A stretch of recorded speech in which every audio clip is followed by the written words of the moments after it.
Hi there, Japan fans. Maido.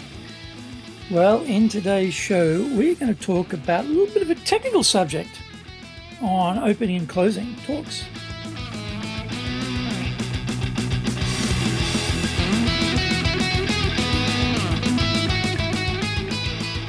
Present or master shimashou.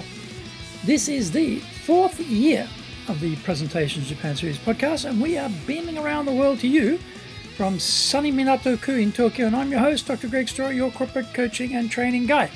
Committed to your success, the president of Dale Carnegie Training Japan, the best-selling author, Japan Sales Mastery and Japan Business Mastery, and my new book, Japan Presentations Mastery, will be ready in 2021.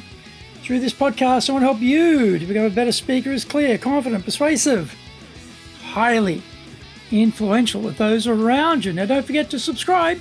Share this podcast with your family, friends, and colleagues. Now, we are not being sponsored by Libsyn, sadly, but we value your privacy, which is why we have our podcast hosted by Libsyn. Unlike many other hosting organizations, Libsyn have a strict policy that does not allow access to your private information by anyone.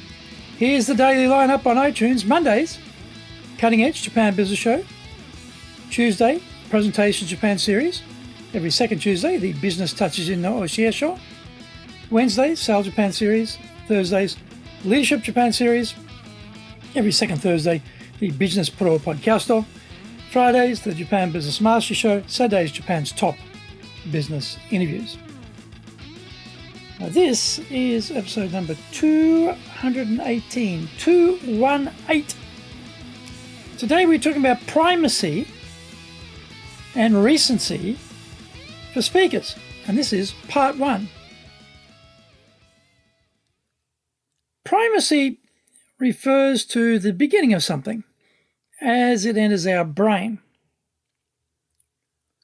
This new entity has a powerful impact on our memory and our concentration.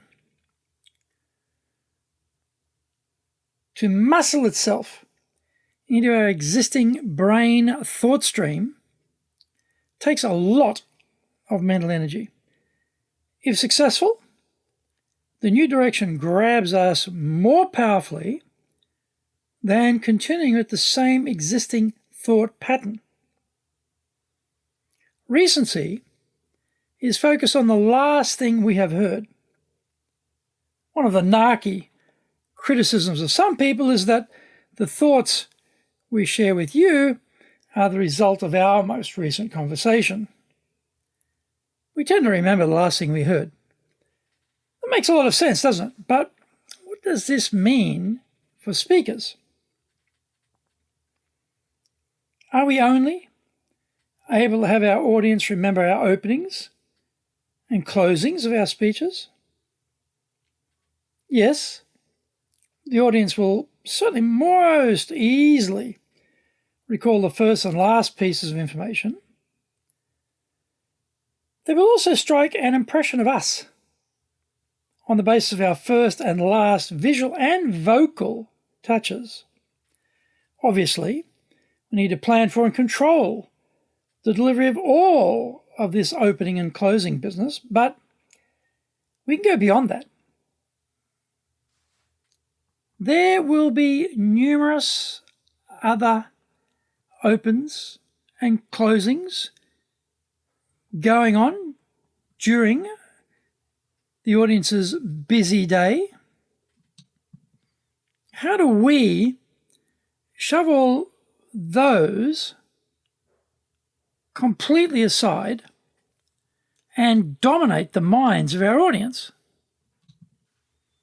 We want them to absorb our message and to exclude all other competing thoughts. Why do we have only one opening and one closing? Could we break the talk up into chapters?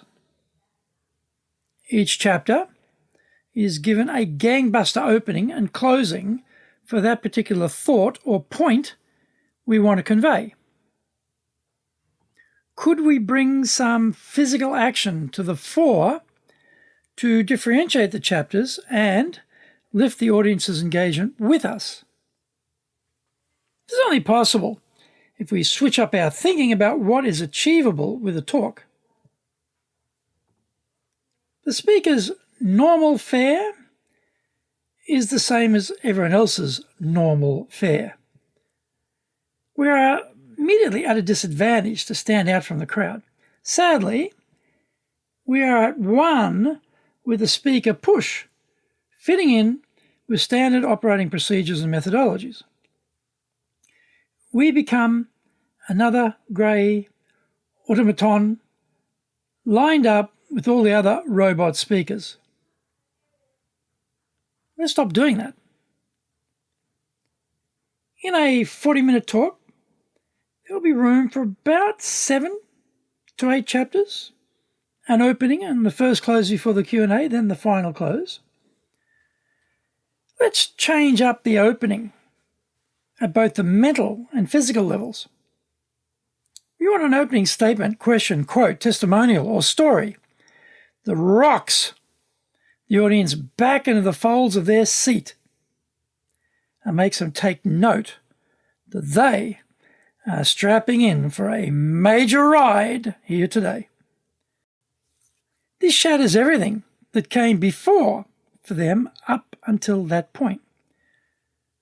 We must extinguish their previous thoughts and proclivities.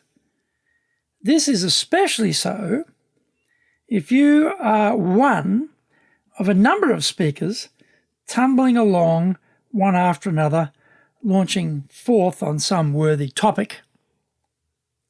Find out more when we come back from the break.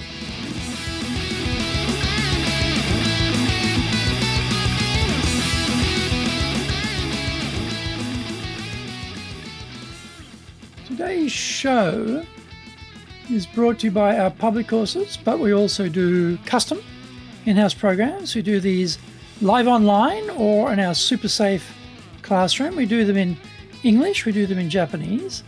Today's show is sponsored by, on the 22nd of January, in our professional leadership series, we'll be looking at leader versus manager. Also on the 22nd of January, we'll be doing stress management. On the 29th of January, we'll be doing professional leadership again, that series about developing staff. And also on the 29th, we'll be doing building trust, credibility, and respect. Get more information about those programs on our website, enjapan.dalecarnegie.com. Lots and lots of value for you there. To do better in Japan, email me, greg.story@dalecarnegie.com. If you like learning by watching videos, we've got over 1,000 for you there at Japan Dale Carnegie TV on YouTube. We're releasing 3 TV shows every week on YouTube. We've got the Cutting Edge Japan Business Show. That's a premiere business show in Japan. Comes every Monday. Fridays we have the Japan Business Mastery Show. Saturdays we release Japan's top business interviews. Right, interview leaders from SMEs all the way up to the corporate captains of industry on one topic: leading in Japan. Now, every second Thursday we release the Business Pro Television Show. Don't forget, get my book, The Bible on Selling in Japan, Japan Sales Mastery, and also Japan Business Mastery, both available on Amazon. And my new book, Japan Presentations Mastery, will be out in 2021.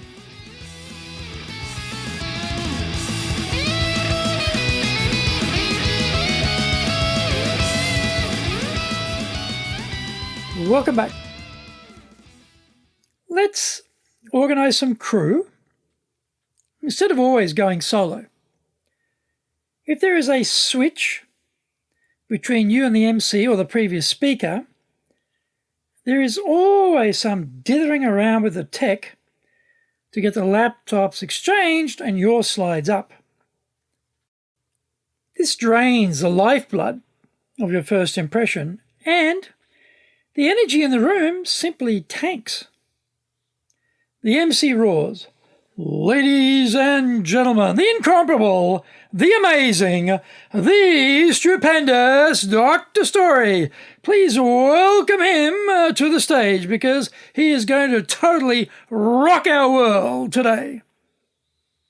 You scramble up on stage and are immediately bent over like an old man, head down, trying to get the laptop hooked up to the projector.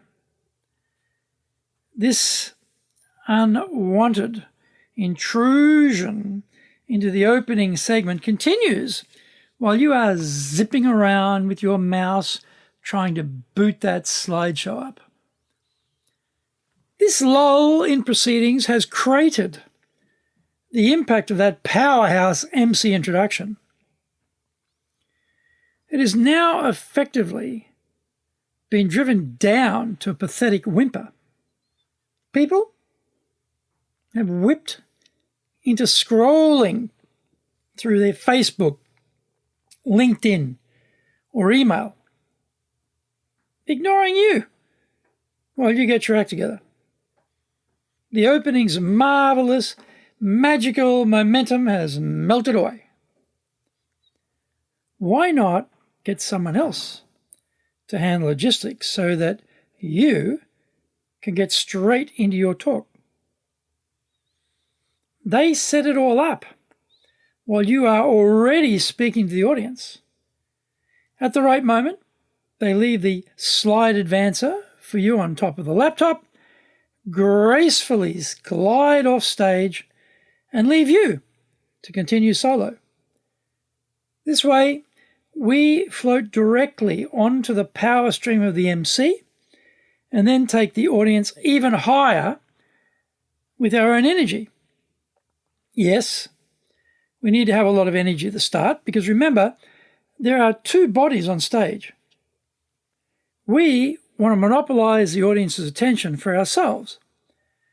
We purposely stand on the far side of the stage to draw everyone's looking line away from the tech god and have the audience focus on us instead. In part 2, we will go deeper with our entry and exit points of the chapters and then how to choreograph the big crescendo for your polemic's sparkling conclusion.